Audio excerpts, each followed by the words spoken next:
विकास धारा ओडिशा सारा राज्य स्तरीय सहरांचल जनसंपर्क और नागरिक सहभागिता कार्यक्रम अवसर में धामनगर विज्ञापित अंचल परिषद पक्षर धामनगर एनएसी अधीनस्थ कल्याणी मंडप ठारे एक भव्य कार्यक्रम अनुष्ठित हो जाइछि। धामनगर एनएसी कार्यनिर्वाही अधिकारी संतोष कुमार नायकों सभापतित्व महा आडम्बर सहकारे पालन हो जाइछि। ए कार्यक्रम प्रारंभ में जगतर नाथ जगन्नाथ फोटोरे पुष्पमाल्य दे प्रदीप प्रज्वलन करते। ए कार्यक्रम में मुख्य अतिथि भाव मान्यवर मंत्री प्रतिनिधि श्रीजुक्त कैलाश महापात्र, सांसदों प्रतिनिधि श्रीजुक्त सरोज महापात्र, धामनगर ब्लॉक स्तर सांसद प्रतिनिधि श्रीजुक्त मनोरंजन मल्लिक एवं धामनगर ब्लॉक स्तर मंत्री प्रतिनिधि श्रीजुक्त अशोक पुहाण एवं धामनगर एनएसी समस्त कार्यरत अधिकारी एवं सांबादिक बंधु उपस्थित सहरांचल विकास जनकल्याणमूलक योजनार सफल रूपायन एवं नागरिक सक्रिय सहभागिता उपरे आलोचना करा जायतिला।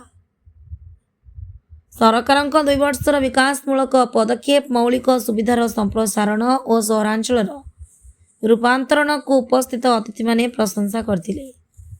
शेषे उपस्थित अतिथि माने प्रशंसा कर सारिबा परे शेषे धन्यवाद अर्पण करथिले कृष्ण चंद्र जेना। मु कैलाश चंद्र महापात्र मंत्री प्रतिनिधि।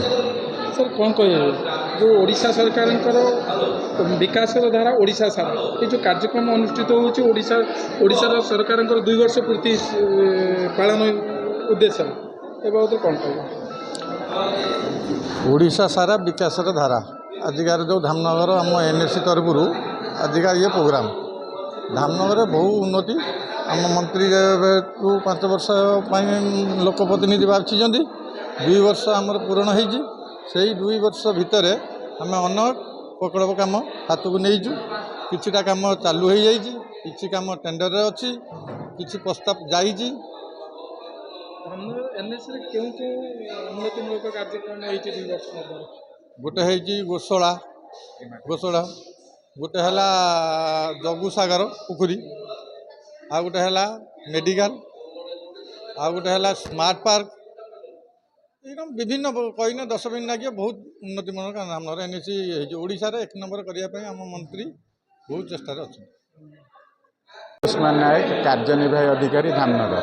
ओडिशा सरकार तरफ जो विकास धारा ओडिशा सारा जो कार्यक्रम हो बाबद यार लक्ष्य कौन सरकार 2 वर्ष भितर जहाँ सब उन्नतिमूलक कार्य होती यह लोकलोचन को जनवाई सरकार यही कार्यक्रम आयोजन करेणु आम ये कार्यक्रम करी लोक मानू आमर धामनगर एनएसी जहाँ जहाँ उन्नतिमूलक कार्य होती जहाँ हबार अच्छी आम लोक मानू से विषय आलोकपात कलु।